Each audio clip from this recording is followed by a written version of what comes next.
Yo, what up? It's your boy Wiz Khalifa, man, and welcome to my house. Come on in. Are you wondering what your dream home should look like? Maybe a look into the biggest mansions in America will help you understand the kind of home you'd like to have, in your dreams, of course. Stay tuned to find out. 10. Fairfield. It was built in 2003 for junk bond billionaire Ira Renner, for whom this was a dream home. It spread across 110,000 square feet and had 29 bedrooms, 39 bathrooms, its own power plant, 3 swimming pools, a synagogue, 2 courtyards, an orangery, a 164-seat home theater, a basketball court, and bowling alley.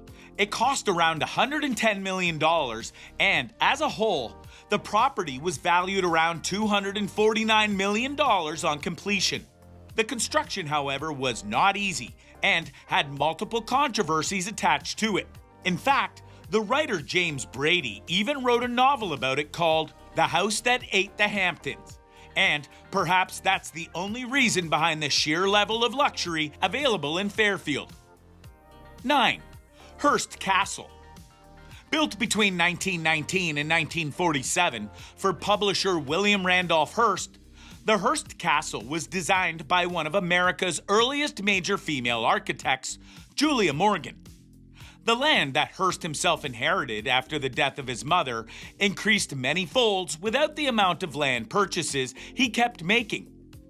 The spread eventually encompassed about 250,000 acres. The entire complex is made up of the massive Casa Grande, as well as 3 expansive guest house, huge gardens, and one of the most beautiful swimming pools in the world, including a showcase of legendary art collection. The Enchanted Hill, as Hearst liked to call it, has become a California State historical monument today and is open to visitors. Number 8. Linwood Hall. Built in 1898, Linwood Hall was said to have been designed after a manor house at Prior Park in Bath, England. It is assumed to have a cost of $8 million, but many believe this figure to be exaggerated. It was constructed for the Philadelphia businessman Peter A.B. Widener. Today, however, it is left completely neglected and vacant ever since a decade. Widener's son and grandson died in the Titanic's 1912 sinking, and he died only 3 years later. Since then, it has been in a terrible state of disrepair. Most of the original 300-acre tract has been sold, and Linwood Hall now stands on an overgrown 36-acre parcel of land. 7. Woodley. Located in New York, Woodley contains 75 rooms and cost around $2.5 million to build at the time.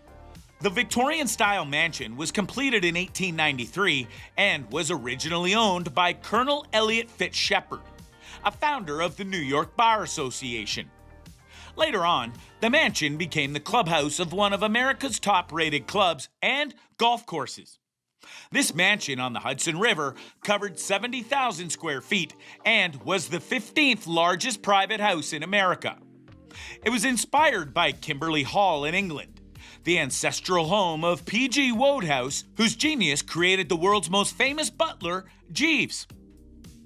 6. Meadowbrook Hall.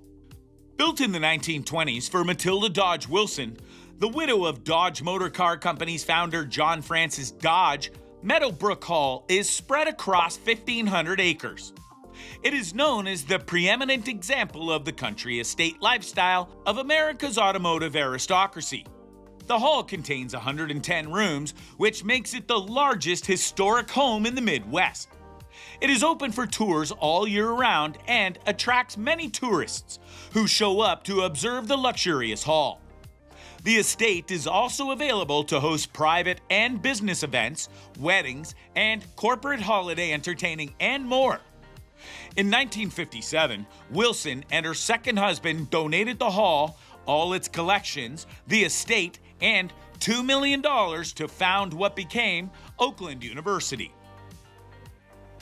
5. Versailles. Spreading across 85,000 square feet, the Versailles house belongs to Westgate Resorts founder David Siegel and his wife Jackie Siegel. The enormous unfinished mansion featured in the documentary The Queen of Versailles, it is clearly named and even modeled after the Palace of Versailles in France, and would be one of the largest single-family homes in the United States. It contains 13 bedrooms and 23 bathrooms.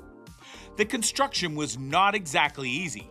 It took very long and underwent numerous complications. It stalled in 2009 as the financial downturn hit. In fact, the owner Jackie expressed regret for ever having started building the home in the first place. 4. Shadow Lawn. Built in 1929, the mansion stands in the footprint of an earlier mansion, which was once inhabited by President Woodrow Wilson until it was destroyed by fire in 1927, shortly after $1 million had been spent on its renovation. The current mansion includes 130 rooms, cost $10.5 million to build, and was the private residence of the F.W. Woolworth Company president Hubert Templeton Parson. It was designed by contemporary architects in an American Beaux-Arts style, derived from the neoclassical tradition of the French École des Beaux-Arts. Given that the Great Hall is a National Historic Landmark, its original features are maintained in accordance with the strict guidelines established by the Department of the Interior. In 1955, the second Shadow Lawn was purchased by Monmouth University, which is the grateful recipient of numerous grants and awards that preserve, restore, and recognize the historic significance of the Great Hall at Shadow Lawn. Other than just being the extravagant mansion people visit to observe its beauty, Shadow Lawn is a movie location as well. That can spark interest among visitors. It was used as Daddy Warbucks' mansion in the 1982 film Annie. 3. Winterthur. Built in 1837, Winterthur underwent massive renovations in the 20th century by Henry Francis DuPont, who doubled its size. He wanted to create a museum which preserved the best of American style and craftsmanship. It included 175 rooms, which ranged in mood from the unpretentious wood-paneled grade of the Marlborough Room to the opulent Port Royal Parlor. The 1,000 acres include many gardens, revealing the harmony of nature around it, that were designed by DuPont himself. People are allowed to visit it to witness the galleries, special exhibitions, the garden, and enchanted woods. 2. Oheka Castle.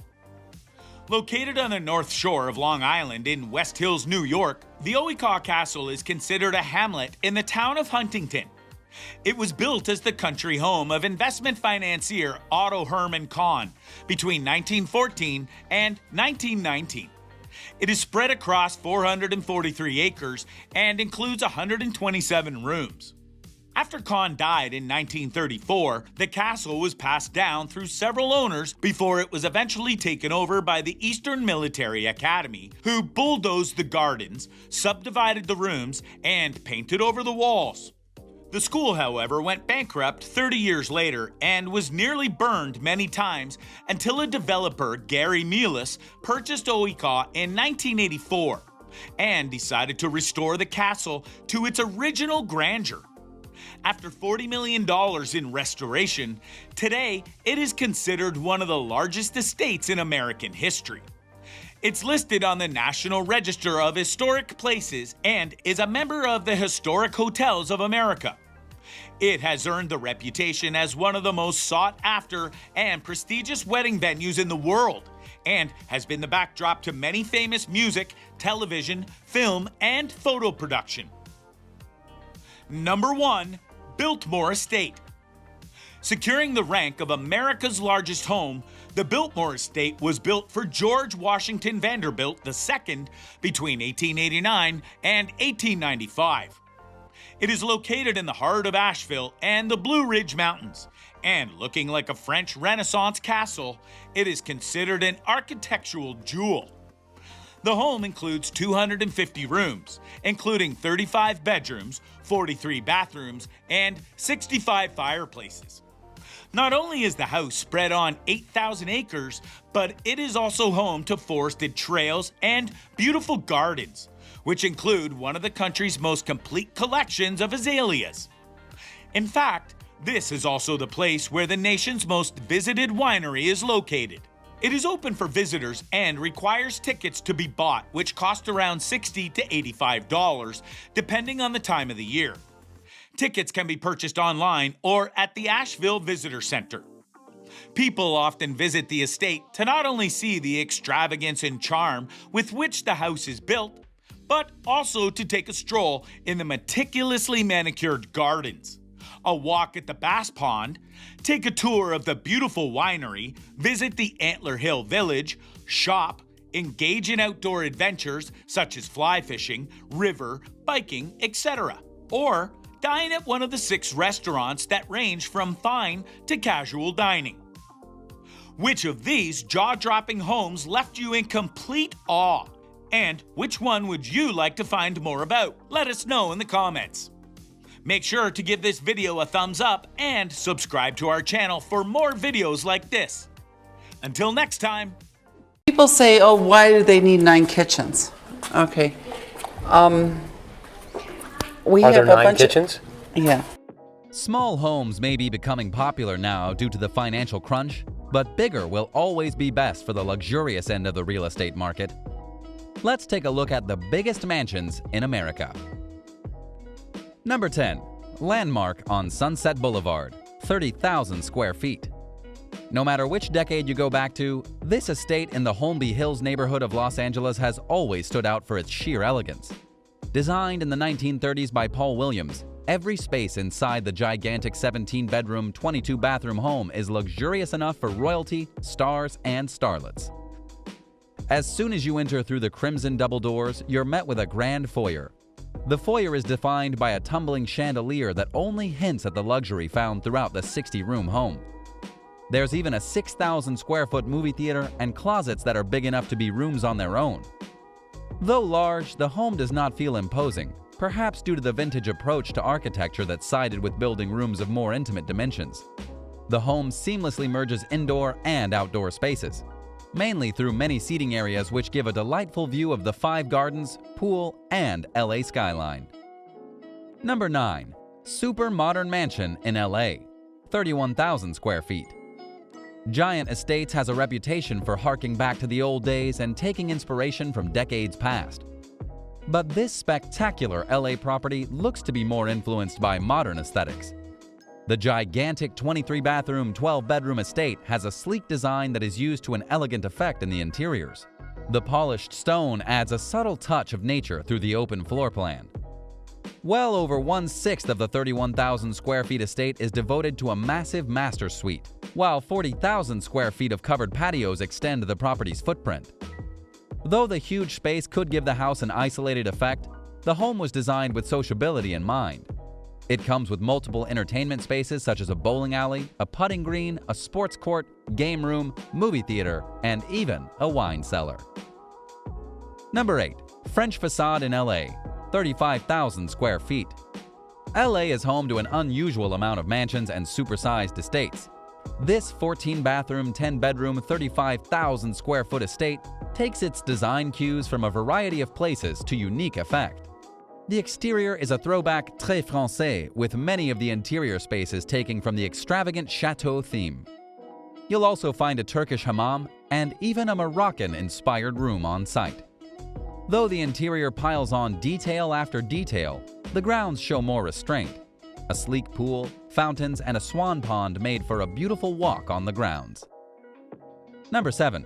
High Drama, 52,000 square feet. Set against the jaw-dropping views of Camelback Mountain, this gigantic 14-bedroom, 23-bathroom estate is sprawled over 52,000 square feet.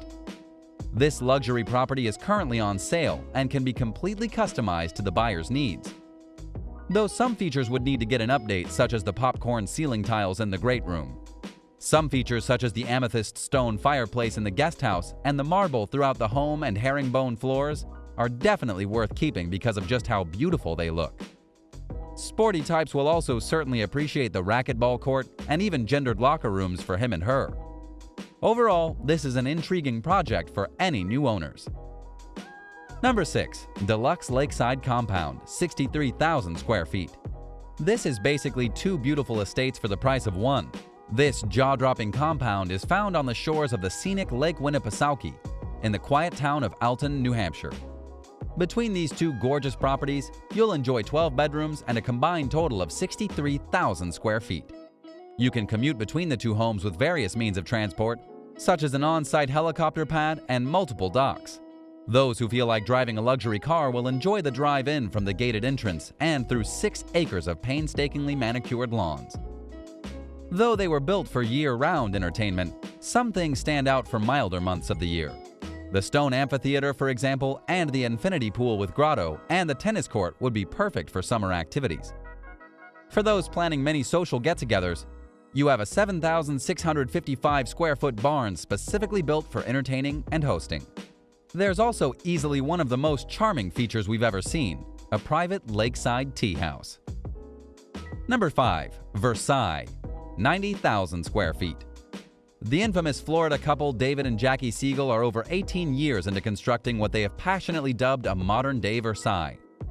Their efforts have also been documented in the film The Queen of Versailles, which came out in 2012. Construction has not been a breeze as it stalled in 2009.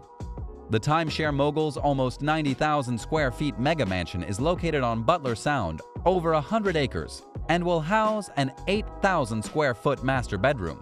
That's over 3 times the size of an average American home. It'll also include its own children's wing and 30 bathrooms, 10 kitchens, a bowling alley, and so much more. A movie theater inspired by the Paris Opera House will also be made as well. 2 elevators, underground parking for 40 cars, and don't forget the best part yet, an indoor roller rink will all be part of the mega mansion. This is potentially the perfect mansion for sporty types as well as movie junkies and everyone else in between. Number 4. Lyndhurst, 100,000 square feet.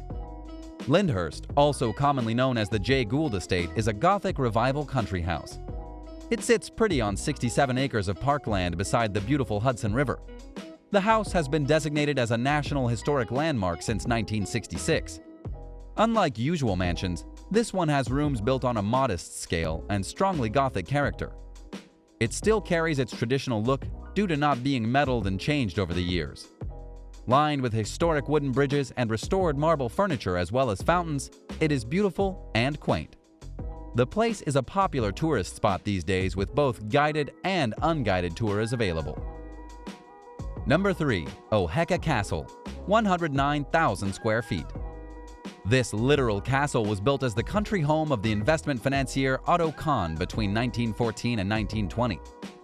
It has a whopping 127 rooms and was once part of a 443-acre estate.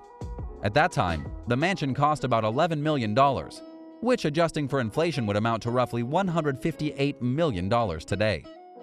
The castle included a golf course and used to have its own private airstrip as well. It has featured as Xanadu in one of the most famous films of all time, Citizen Kane. After Kahn's death in 1934, the castle had changed hands many times through several owners, until it was eventually taken over by the Eastern Military Academy. After the school itself closed in 1979, the house almost burned down to the ground several times. It has since switched owners again and also been fully restored. Today, it serves as one of the most high-end wedding venues in all of the United States. Number 2. Fairfield, 110,000 square feet. The property of business mogul Ira Rennert is worth at least $6 billion. Ira built it in the 1990s for around $110 million. The house itself spans 62,000 square feet, and the property in total spans a massive area covering 63 acres of prime Hamptons beachfront. Not only does it have the massive main house, but also a playhouse and 2 pool houses as well. Altogether, the buildings cover more than 110,000 square feet. The mansion has 28 bedrooms, 35 bathrooms, although the exact number still varies depending on who you ask. It also has 12 chimneys as well as a whopping 91-foot-long dining room. It also has a basketball court and even a 2-lane bowling alley for the sports-loving owner. On top of that, a billiards room, 2 tennis courts, and 2 squash courts also adorn the mansion. It even has its own 164-seat theater. The property tax alone on this mansion would be enough to buy a few other houses at the same time. Number 1. The Biltmore Estate, 175,000 square feet. This estate is not just the largest privately owned house in the US. It absolutely blows all of its competition out of the water. Built in the style of a French chateau between 1889 and 1985 for George Washington Vanderbilt, he dubbed it his Little Mountain Escape. The astonishing mansion boasts 35 bedrooms, 43 bathrooms, and even 65 fireplaces. The surrounding Antler Hill Village is also a quaint and charming town that looks like it's still frozen back in time, making it a beautiful background for this stunning specimen of human design. In the 1930s, it became open to the public and has been a tourist spot ever since. That's a wrap for the biggest mansions in America. Which one did you think was the one that you loved the most? Let us know in the comments below. Make sure to give this video a thumbs up and subscribe to our channel for videos like this. Thanks again, and we'll see you in the next one.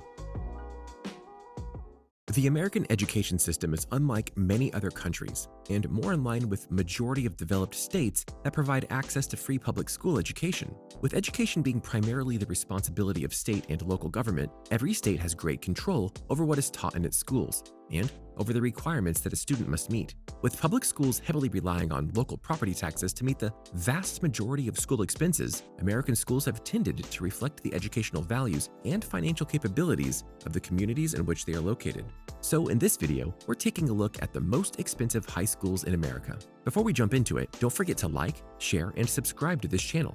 And don't forget to ring the notification bell for all our newest videos. Being that time in school is during the most crucial years of development, especially during high school, may shape a child's future significantly. It's important to acknowledge the importance of education during these years. And while the value of public high school education is undoubtedly incomparable when it comes to fighting incapacity, it's also worthy to consider sending one's child to a private school to ensure that they get the best of the best when it comes to learning. Of course, the debate surrounding academic superiority of public and private schools may just be never-ending. If the means of the option is of reach, then maybe consider private schools for the add-on experiences that one may have, no matter the cost. Elite private schools are often very exclusive and are remarked for their famous alumni that once passed through its halls. And yes, they are all extremely expensive. Almost all of these schools have a higher tuition than the average four-year college and university in the country. Linden Hall, $54,200 annual tuition. Linden Hall School for Girls is the oldest independent boarding and day school for girls that has operated in the United States since it was founded in 1746. With a sprawling campus that sits right in Pennsylvania's Lancaster County, it's best known for its top-quality equestrian team and its facilities. Linden's riding program offers year-round competitive training targeted for participating in elite international competitions and regularly hold on-campus horse shows with more than 20 horses in the campus stable. Linden is a campus that aims to empower girls to excel, offering distinctive educational opportunities that nurture their intellectual and extracurricular passions. It offers special programs such as Makerspace for hands-on work in engineering and robotics, arts with its comprehensive arts curriculum that showcases an annual visual arts show, biannual theater productions, along with music and dancing performance opportunities, and if a student would want to, they can obtain a private pilot's license while still in high school. They can. Linden offers an aviation program that provides the knowledge, skills, and in-flight training by an American Airlines pilot and certified flight instructor. Avenues, the World School, $56,400 annual tuition.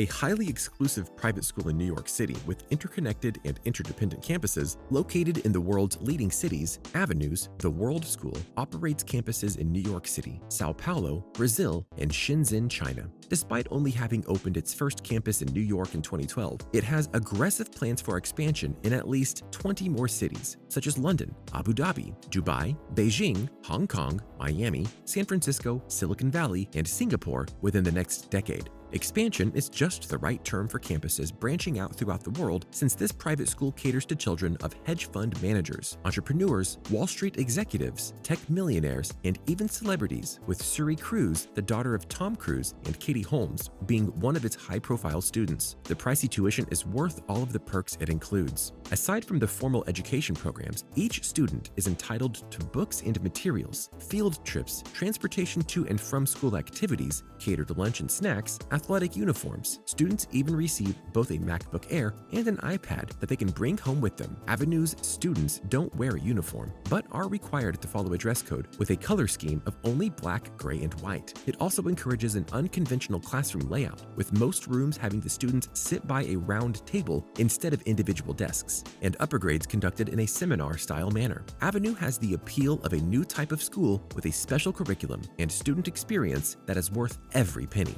Midland School, $58,600 annual tuition.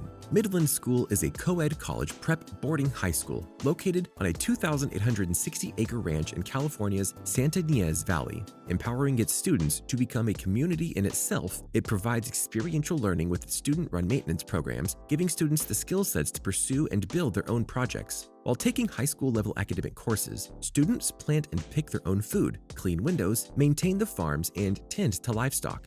This immersive learning experience is set apart from conventional schools, as students' cell phones are confiscated as school begins and they are returned only at the end of their term. Even their first day requirements are different, as they are asked to bring their own toolkit that includes a knife, an axe, and a lighter instead of the usual books for class kit. Salisbury School, $61,000 annual tuition. Salisbury School is a college prep high school designed for young gentlemen to succeed while instilling a good foundation through tradition. Located in a 725-acre plot in Connecticut, the school includes 111,000 square feet of gymnasium space that includes 2 basketball courts, 8 squash courts, a wrestling room, 2 weight and fitness centers, and a turf field arena that can seat 500 people. Not to mention an Olympic-sized hockey rink as well. Aside from its impressive sports program, the academic program includes focusing on entrepreneurial studies and digital media to practical engineering and design such as boat building and tiny house design and building. Students also enjoy an exquisite array of prepared food at the dining hall that offer farm-to-table menu options, an Asian pho bar with regular cookouts, and special themed dinners as well. The Storm King School, $61,700 annual tuition. One of the oldest boarding schools in New York, the Storm King School is one of the top boarding schools in North America. Some can say that it is also one of the hardest schools to get into. With its highly selective acceptance system, there are only 195 lucky students per year, with most classes having only 8 students on average. Aside from its top quality education, graduates from Storm King find it to be a great stepping stool into some of the top universities in the United States, such as Harvard University, Georgetown University, and even the U.S. Military Academy at West Point. The 55-acre campus may be homey, but in it you can find fencing facilities, tennis courts, and small cottages that serve as dormitory buildings. Perks of enrolling here include having their own private chefs who serve a variety of specialized cafeteria food at the campus noodle bar, pasta bar, vegetable bar, and sandwich bar. St. Andrew's School, $62,280 annual tuition. This premier co-ed boarding school for high school students, located on 2,200 acres of land, is located in Middletown, Delaware. Founded in 1929, St. Andrew's academic program maintains a high level of academic engagement where students don't simply study, but work as apprentice scholars and artists. This New England-style boarding school is known for its 2,200 acres of land, with 14 tennis courts, 5 soccer fields, 4 lacrosse fields, 9 regulation squash courts, a boathouse, an indoor rowing facility. Plenty of notable graduates have become U.S. ambassadors and diplomats, professional athletes, and Olympic gold medalists, and Pulitzer Prize-winning authors, among many others. Wasatch Academy, $62,300 annual tuition. Noted as one of the top boarding schools in the U.S., Wasatch Academy has provided its specialized curriculum and academic philosophy since 1875. In more recent years, this academy based in Utah has packaged itself as America's boarding school for Generation Z,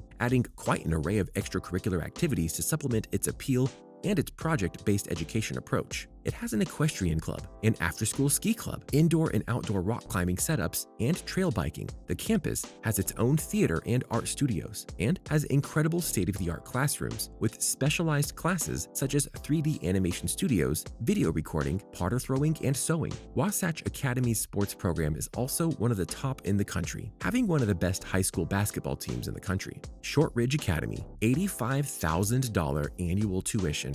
one of the most expensive campuses in the country, Shortridge Academy deemed itself a private therapeutic boarding high school that develops social engagement while focusing on a student's mental and behavioral well-being. Per year, the school admits an average of only 50 students on campus, thus providing a more specific program within its 2-term academic semester. While the program emphasizes executive functioning and self-regulation skills, specialized focus is given per student, with each enrollee being given their own personal counselor, who work with parents to help build an individual development and therapeutic plan. There's also a wide variety of extracurricular options, from weight training, nature hiking, jiu-jitsu classes, multiple visual arts and music programs.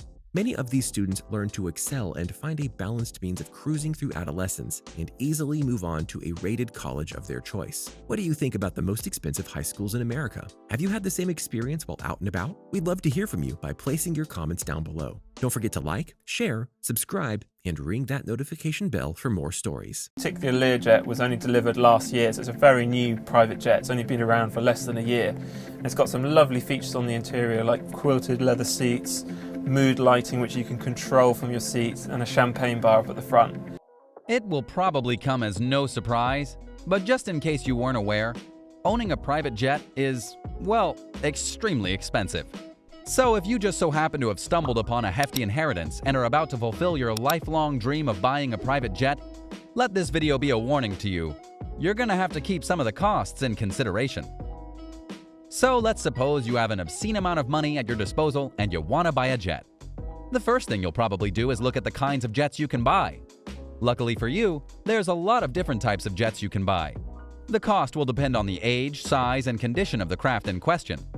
Used jets can be bought for a relatively cheaper amount, and if it's in good condition, it can be bought at a better price than a brand new jet. A turboprop like a Beechcraft King Air B200 can be bought for around $1.5 million. While a light jet like a Cessna Citation CJ2 can be bought for something around $3.3 million. A heavier jet like the Bombardier Global 5000 would cost you around $25.9 million. These prices do vary. Newer jets can vary in prices as well, but can cost somewhere between $200 and $500 million. A jet like the BBJ 777X can be bought for around $400 million. You might already be feeling like it's a steep cost to buy a jet in the first place, but that's only the beginning of a lengthy line of additional costs you'll have to incur if you want to be the owner of a private jet. It all starts with maintenance and operating costs. Believe it or not, a jet isn't like a car that you can just take out of your garage when you want to go for a ride. You'll need a crew that will need to be paid, APU allowances, navigation chart services, computer maintenance, and a lot of other stuff. Having a good pilot and flying crew is an important part of the whole process because they're the people who will hold your lives in their hands. So ideally, you'd want someone you trust entirely. Luckily, private jet owners don't require 2 pilots as commercial planes do. If you can find one good pilot, you're good to go. On average, a private air jet pilot can earn a salary of around $120,000 a year. The costs will vary depending on what type of aircraft you own, but it can cost anything from around $500,000 to $15 million or higher. Private jet owners also need to cover costs like safety inspections, aviation, and even parking. The parking fees can cost up to $81,000 unless you want to park out in a larger location like an international airport. It's estimated that leaving a plane out at LA International Airport would cost you about $12,000 a month, or $160,000 a year. It's safe to assume for now that owning a private jet is a pretty expensive interest to have, but this is just the start of it. There are still countless tiny expenses that keep piling up, which add up to become hundreds of thousands of dollars. One of these absurd expenses includes the fact that you'd have to pay a landing fee each time you land. The most expensive airport to land in is in Tokyo, and that costs around $7,000. Other less commercial airports would charge a lot less, but regardless, those landings will eventually add up. It's why a lot of celebrities have built-in landing sites in some of their homes. If you're rich enough to get a private jet, make sure you save enough to have a parking space of your own. Another cost that can come up during overnight flights is crew overnight fees. Of course, if you're planning to park your aircraft in another country and go around exploring, you'll have to make sure that your crew is accommodated and fed. These fees can stack up if you like to travel a lot, and with that also comes another expense in the shape of cleaning costs. If you're traveling around a lot, your plane will need to be cleaned just as often. Luckily, many airports do offer valet services, but it'll cost you. When it comes to big jets, they're going to need a lot of fuel. The Phenom 300 can hold up to 800 gallons, while a plane like the Gulfstream G60ER can hold more than 8,000 gallons. Fuel costs vary from station to station, and it's not like there are gas stations to refuel private jets around every corner. The only place jets can be refueled are at airports, and each one has a different price on the gallon, so it's a little difficult to accurately assess how much a trip around would cost. But let's take an example here.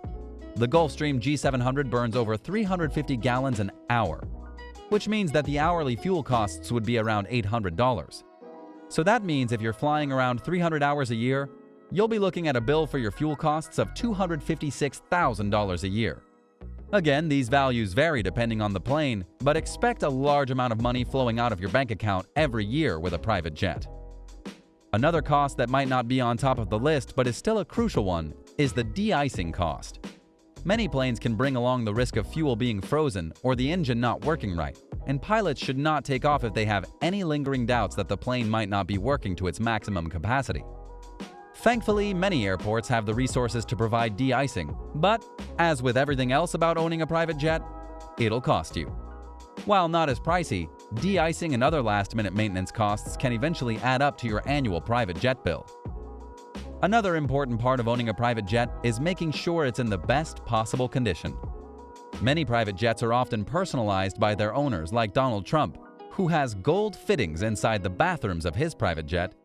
A Saudi prince was once said to have upgraded his private $200 million Airbus to include a dining hall that can hold over 200 people, a Turkish bath, a garage for his Rolls-Royce, a concert hall, and a prayer room.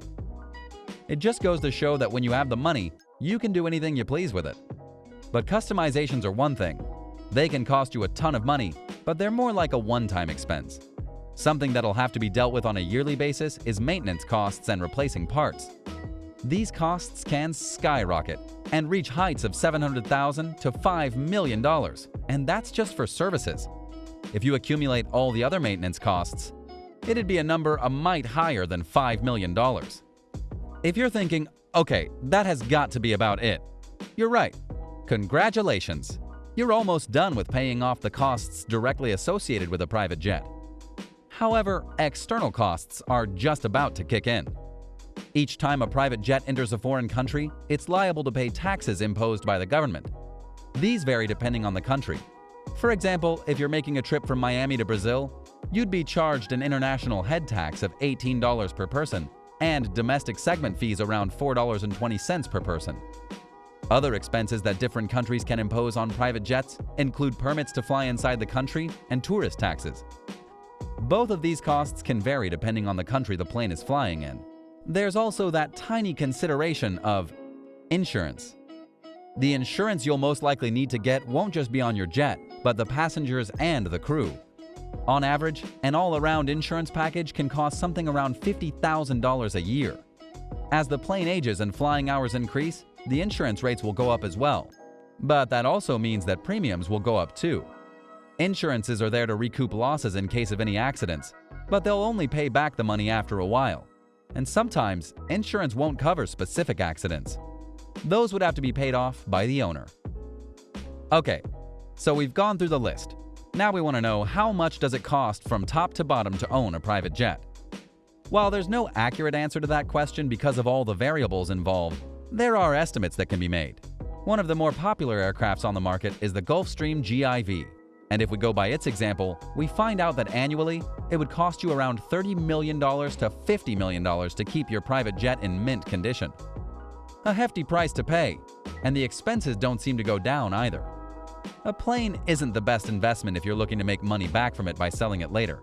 It isn't like real estate where the price can go up depending on certain factors. The price of the plane will only go down, and the prices of the costs will go up each year. So to conclude, you should only really think about buying a private jet if your bank account is in the billions, because otherwise, your plane will slowly take all of your money away from you through various and unexpected costs. If you're looking to save some money, maybe consider just flying first class. If you liked that video, make sure to like and subscribe for more content just like that. Thanks so much for watching, and we'll see you next time. The year 2020 has not been kind to many. from the global pandemic that took lives and made millions sick to the loss of jobs, wildfires that ravaged countries, and more. It was definitely bleak for most. But unsurprisingly, there were many out there who honestly had a decent year, at least financially. Celebrities. Yes, even with the lack of movie theaters and the halting of productions and such, there were many celebrities who made major bank in 2020. Allow us to show you the 10 highest paid celebrities of 2020. Be sure to like the video and subscribe to the channel. Number 10. Dwayne "The Rock" Johnson. Let's start out with movie stars, which, believe it or not, are only 2 on this list. Shocking, right? Well, the truth of the matter is that when it comes to big-name stars, few overpower The Rock, aka Dwayne Johnson. He may have started out as a WWE superstar and legend and slowly made his way into the world of Hollywood, but after a while, his star power could not be denied. He's gone from up-and-comer to headliner and show stealer, and even hosts shows like the Titan Games. His payout for 2020 was $87.5 million. That specifically came from major paydays via films like Red Notice, which just finished filming, and getting paid in advance for the DC Comics film Black Adam. He's been waiting to do this film for a long time, and though filming for it won't start until 2021, it's already highly anticipated. So yeah, you can see why he's on this list. And the next entry won't surprise you either. Number 9. LeBron James. Well, to be honest with you here, LeBron would have been on this list even if Los Angeles Lakers didn't go and win the NBA title in the Bubbles playoff recently. When he came to Los Angeles, he was given a major contract, which he now already made it worth it via his title victory, the first since the late Kobe Bryant. Now, to be clear though, just because he made $88.2 million during 2020 doesn't mean it all came from basketball, because it didn't. A large chunk of it came from basketball, sure, but not all of it. Because, not unlike a certain GOAT, LeBron has his hands in all sorts of things that makes him all sorts of money. For example, he recently filmed Space Jam 2. Insert all jokes you want here, folks. And that says nothing of his sponsorship deals and businesses that also made him a lot of money. If 2020 had gone a little differently, he likely would have made more, but we're pretty sure he's content with where he is now. Number 8. Howard Stern. Bet you didn't see this one coming, did you? Because if we're being honest here, radio talk show hosts didn't exactly age well with the times. Sure, they're still around and are a key part of many radio stations, but how often do you seriously listen to the radio and not something like iTunes? Exactly. Anyways, the big exception to this is SiriusXM, the satellite radio service that continues to thrive despite various things going on in the world. And in fact, you could argue that 2020 was the best thing for them, because they have fresh voices via their hosts, and no host is bigger than Howard Stern. The shock jock is never afraid to call it how he sees it, go full tilt, and yeah, be controversial. Because of his fame and the numbers he brings to Sirius, he gets an 8-figure annual contract. Just in 2020, he got $90 million. Makes you wish you were on his radio level, right? Number 7. Neymar. Here's something you also won't expect, in terms of the highest paid athletes in the world. 3 of the top 5 are soccer players. No, for real. And number 3 amongst those soccer players is Neymar. Neymar is on a 5-year contract with Paris Saint-Germain through June 2022, worth $350 million in salary. Yeah, that's a lot. And there are athletes in American sports who at their legendary peak don't get what Neymar is getting. And this might lead you to question, how is this possible? Why do European players get paid so much more? That's because soccer/football is the world sport. It's their biggest seller. It's their most beloved game, and for players like Neymar, they are icons in their homes and regions. And not unlike in the NBA or NFL or MLB, you make sure you pay your superstars the best amounts you can, which in Neymar's case, even with the pandemic hurting the soccer season, is $95.5 million in 2020. Number 6. Tyler Perry. Surprise! We didn't see this one coming either. Trust us. Tyler Perry is known for all sorts of things, not the least of which is his portrayal of various characters, including the one and only Medea. But his skills go far beyond acting. He's a producer and director and writer, and heads his own company that makes all sorts of content. Because of that, and his very loyal fan base, he really does make bank. In 2020, he made $97 million, which no doubt is shocking to you because you likely don't think he made many movies or products out due to the pandemic and everything shutting down. But remember, you get paid in advance for certain things, and you get paid afterwards for certain other things. So while some people like to make fun of Tyler Perry for the consistent and repetitive content he makes, it's clearly worked. Number 5. Lionel Messi. These next two entries won't be a shock at all to soccer fans, because these two entries are well and truly the best in the world when it comes to their sport. In fact, when it comes to the debate of who is the best player in soccer, Lionel Messi has a lot going on for him on that front. Messi has been awarded both FIFA's Player of the Year and the European Golden Shoe for top scorer on the continent a record 6 times. He isn't just a great player, he's an icon and a brand that has made all sorts of big money over the years. People will sell out stadiums just to go and see him play, which is no small feat at times, given the size of these stadiums. And when it comes to his pay, he gets paid like royalty, because just in 2020, he made $104 million. Yeah, that's how seriously Messi is taken. Remember that. Number 4. Cristiano Ronaldo. Barely beating out Messi in the money department. No, really, Ronaldo made $105 million in 2020. Talk about edging someone out. Is the man that many people consider to be the best soccer player in the world, if not ever. Cristiano Ronaldo. A legitimate threat whenever he steps on the pitch, Ronaldo is easily one of the kings of his sport. His skills are undeniable, his presence is legendary, and a ticket seller like Messi, and when it comes to his fan base, yeah, he's got a big one. Ronaldo is the most followed athlete on social media. His Instagram followers hit 200 million in 2020. Think about that. That's a lot of people following him, and yet he makes it look easy, which is an apt way of describing Ronaldo on the soccer field as well. Number 3. Roger Federer. Yep, you heard that right. The most paid athlete in the world today is a tennis player. Roger Federer is the world's highest paid athlete for the first time, thanks to an unmatched portfolio of lucrative endorsement deals. Federer has been one of the top dogs for years, and that consistency has made him a must-see on any tennis court he's on, especially when it's a major one that he's known to dominate at.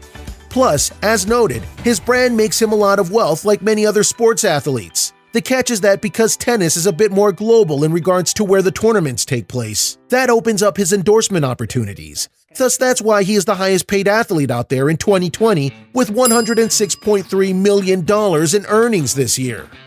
Number 2. Kanye West. Yeah, we're going to tread lightly here because we don't want Kanye coming after us. Kanye's money situation has always been curious, including the one time that he asked Mark Zuckerberg for money so he could do more stuff. Bold move. But what earned Kanye over $170 million this year wasn't his music, but rather his shoes. His Yeezys line with Adidas has exploded in popularity to such an extent that it led him to being called a billionaire by Forbes after he got a new deal. Yet even with that money, he couldn't win the presidency. Just saying. Number 1. Kylie Jenner. Yeah, we're treading lightly with this one too. Kylie Jenner of the Kardashian-Jenner clan has been making waves for years with big boasts about her cosmetic company and how big that's gotten and the sales she had, and so on, which Forbes labeled her to be a self-made billionaire a while back as a result. That was further cemented in 2020 when the sale of her company went through, and she got about $590 million from it. Though it should be noted that her status as billionaire is in jeopardy because apparently she wasn't entirely truthful during the sale of her company as to its size and profits. Shocker!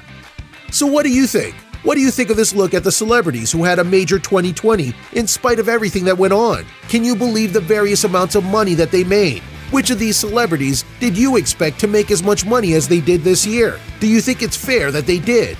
Let us know in the comments below. Be sure to subscribe, and we'll see you next time on the channel. One of the many things that 2020 has done to people is force them to work from home if the option was to be had. Working from home definitely isn't for everyone, but many of you would be surprised by not only the amount of jobs that are available to those who would like to work from home, but also the amounts of money you can make by doing some of these jobs. Truly, it's surprising, and many people don't know about them. So allow us to show you the 10 highest paid jobs you can do from home. Be sure to like the video and subscribe to the channel. Number 10. Astronomer.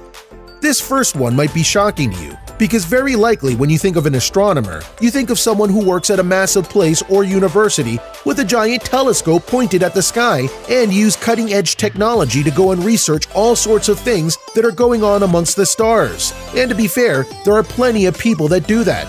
But there are over 2,000 people who do astronomy from home and make a lot of money. Because while you may not realize it, astronomy isn't just looking up at the stars. It's going and interpreting data about what is happening amongst the stars. It's a subtle difference, but it's there. So thus, if you're able to have a well-processing computer at home, you can do astronomy at home. Plus, if you have your own telescope and you live in a more natural area, you can go and look at the stars yourself and see what you find. The possibilities are out there if you want to do them. Plus, the $122,000 paycheck doesn't hurt either. Number 9. Computer hardware engineers. More than likely, many of you came to this list to see a bunch of computer jobs and see what they all were and what they could pay. And this one is very much an essential job for the world we live in today. Computer hardware engineers research, design, develop, or test computer or computer-related equipment for commercial, industrial, military, or scientific use. Now, on the surface, that may sound incredibly basic, but think about it this way. We live in a world where the next generation of computer technology and all the applications they bring must be rigorously tested before going to the market, else cause the company a lot of pain and money.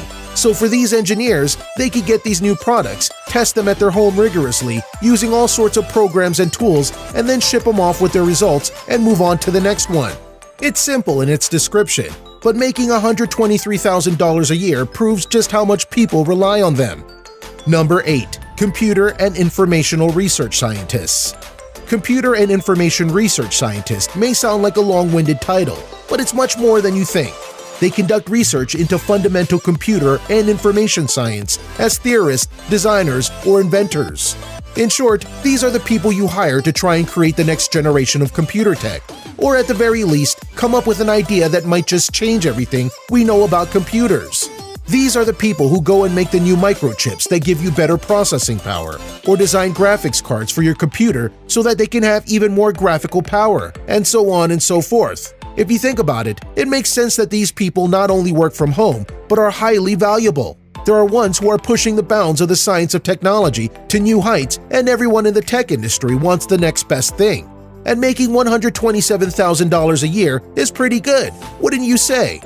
Number 7. Human Resources Manager. This one might be tricky to picture, because when you think about HR people, you no doubt think of how they're usually in the building that you're working in. That way you could go right to them when it comes time to have a problem. However, given the nature of their job, they could just as easily go and do everything from home without much issue. After all, they are the ones who plan, direct, or coordinate human resource activities and staff of an organization. All you really need to do that is a computer, and you have that at home. In fact, the global pandemic kind of proved just how useful they could be at home because they haven't been able to be at the offices they were employed at. Plus, they can very easily talk with concerned employees over the phone. Plus, HR managers are paid a pretty nice sum, about $130,000 in some cases. So yeah, whether at home or the office, they clean up. Number 6. Public Relations and Funding Managers. We've no doubt seen people like them on TV and in movies, but do you know what they actually do? Plan, direct, or coordinate activities designed to create or maintain a favorable public image or raise issue awareness for their organization or client. Or if engaged in fundraising, plan, direct, or coordinate activities to solicit and maintain funds for special projects or nonprofit organizations. While there are times when they'll go into the office in question to talk about the plan or the message, they honestly can do the bulk of the work at home, from researching the company history to seeing what people think about them, researching competitors, and so on. They do all the work from home, and when they have a plan, they go and pitch it and help people understand what's going to happen next. And they get paid $132,000 to do it. Number 5. Lawyers. Look, the public perception of lawyers is that they all work in massive buildings that go all the way to the sky and that there are armies of them ready to handle a case. But in truth, it's not that simple or glamorous for most. Lawyers at their core are people who research documents and prepare for a case, and you can do that just as easily from your home as you can from an office building. Not to mention, an office building costs lots of money, so working from home is the cheaper option. Now sure, most will try and reserve a space to give the look of prestige and all that, But some can't do that, so they work from home, and that's enough for them. Their pay, though, is also enough for them, as it's usually around $145,000. Number 4. Financial managers. You'd be surprised how many managers fill up a grander list of high-paying jobs from home, and it's not hard to see why, especially when they're financial managers. They plan, direct, or coordinate activities designed to create or maintain a favorable public image, or raise issue awareness for their organization or client, or if engaged in fundraising, plan, direct, or coordinate activities to solicit and maintain funds for special projects or nonprofit organizations. Again, that may sound like a very complicated job and that they need to be in an office for, but when it comes to financials, the truth is that they're just looking at numbers stacked in documents. You can read those on any computer, including the ones in your own house. Making $147,000 might also turn you onto this job. Number 3. Architectural and engineering managers. See, told you there were more managers in this work at home field.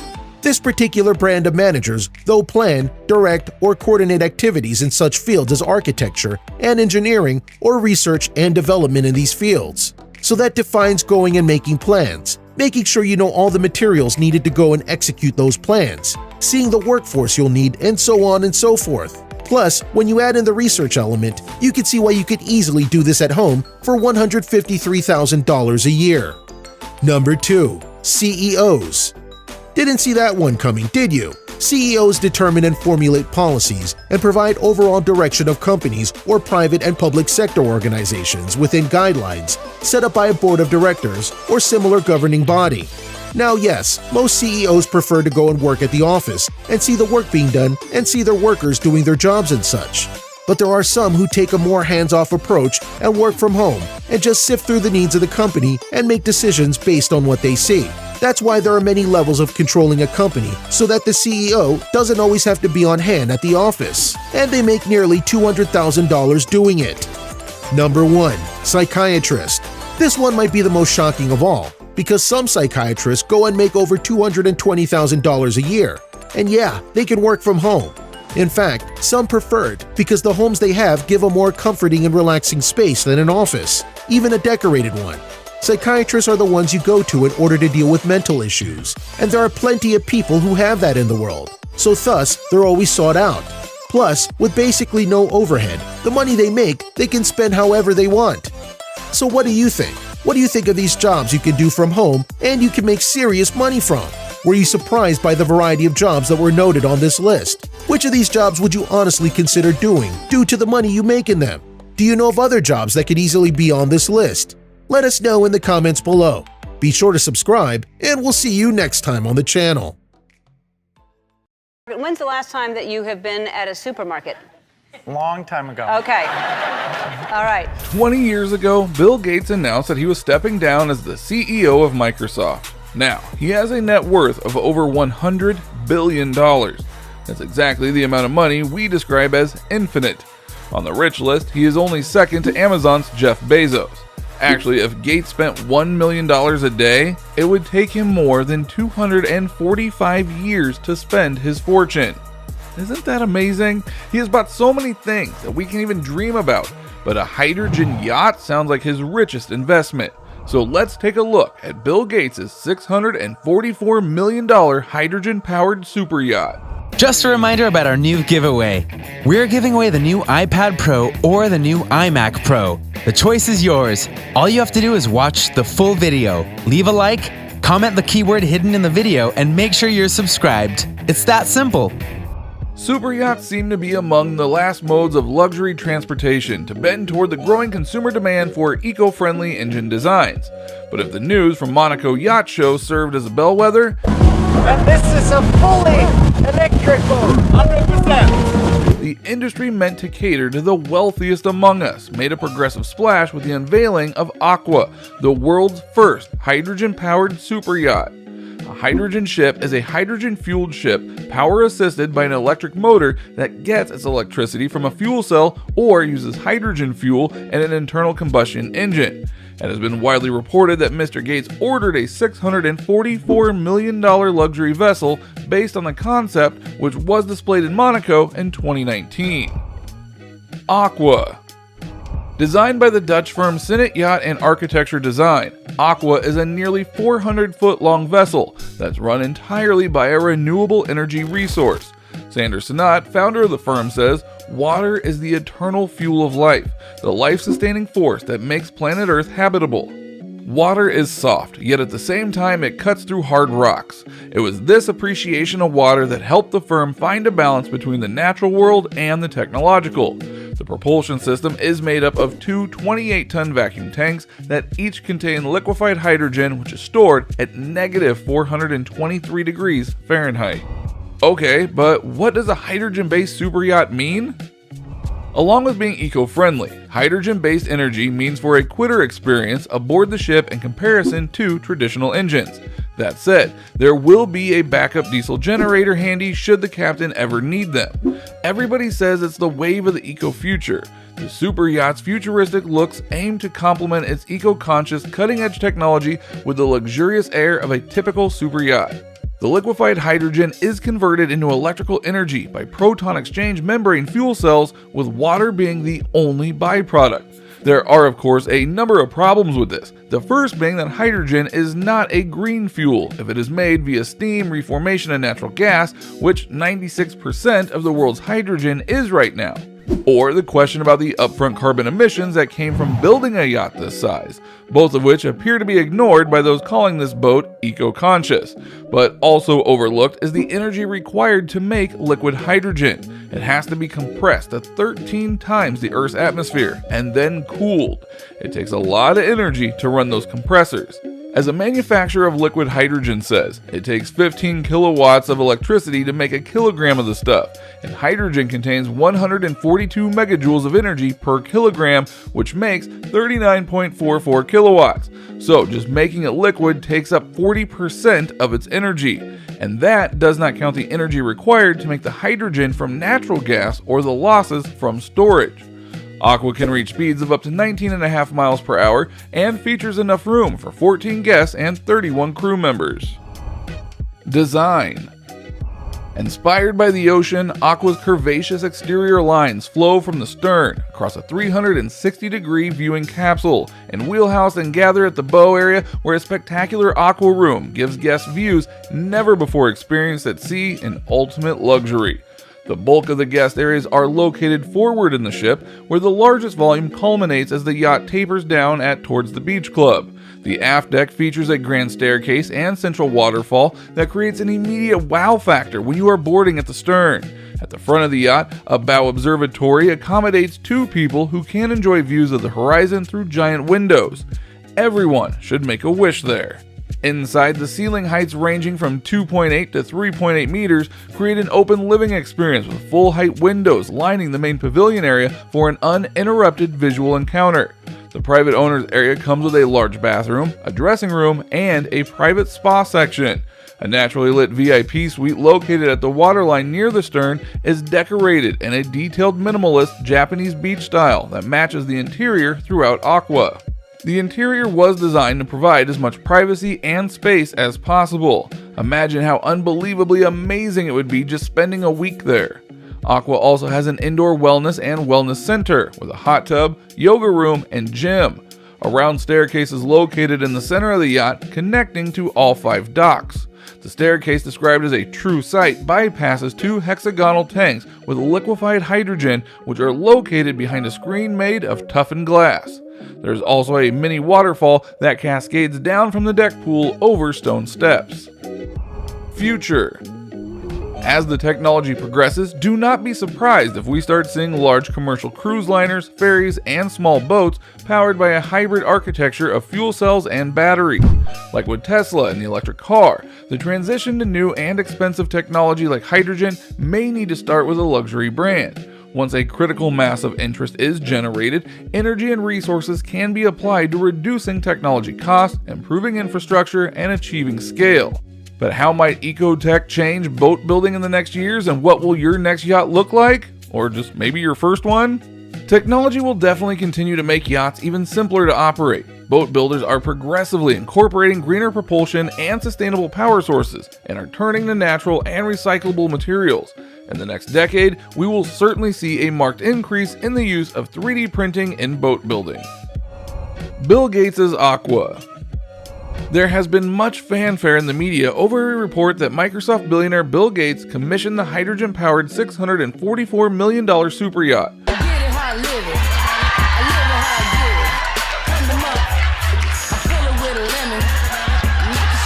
Rumors of the deal have not been met with outright denial from the design firm and no comment from Mr. Gates. It's not clear exactly how this widely reported news broke, but Cinna is certainly benefiting from the publicity. Regardless of whether the billionaire actually commissioned the ship, it's still looking super luxurious. Anyway, are these rumors even needed? Bill Gates can actually buy anything he wants, so why are we even discussing that? Whether or not Bill Gates is behind the new super yacht, the technology that underlines the luxury vessel may one day become one for the masses. As the company's statement said, Sanat has no business relationship with Mr. Gates. Aqua is a concept under development and has not been sold to Mr. Gates. Unfortunately, all information in these recent articles is incorrect. Given that vigorous denial, it seems fair to assume that Gates did not purchase the first Aqua yacht, but if he does have $645 million burning a hole in his pocket, there are plenty of other things he could spend it on. Of course, there are other ways to spend huge sums of money that may seem a little more near and dear to Gates' heart. But how does this billionaire spend his billions? He might not be purchasing this brand new super yacht, but it doesn't mean that the money is all locked into a bank account. He has a multi-million-dollar property portfolio, which includes 66,000 square foot lakeside home in Washington, worth an estimated $80 million. Additionally, he owns an equestrian estate in Florida worth $55 million. The reason that these super yacht rumors appeared about him could be because of his obsession with transportation vehicles. Gates has a private jet, a Bombardier BD700 Global Express, valued at $19.5 million, and has a collection of sports cars worth an estimated $650,000, including a Porsche 911, a Jaguar XJ6, a Porsche Carrera Cabriolet 964, a 1988 Porsche 959 Coupe, and a Ferrari 348. The charitable foundation that Gates and his wife Melinda started, the Bill and Melinda Gates Foundation, is the world's largest private charitable foundation. It holds more than $50 billion in assets and has donated $40 billion to various global education and health initiatives over the years. And it became something that, we get to do together. We're, partners in crime. In 2019, the couple donated $589 million to charity, making them the 7th most philanthropic people.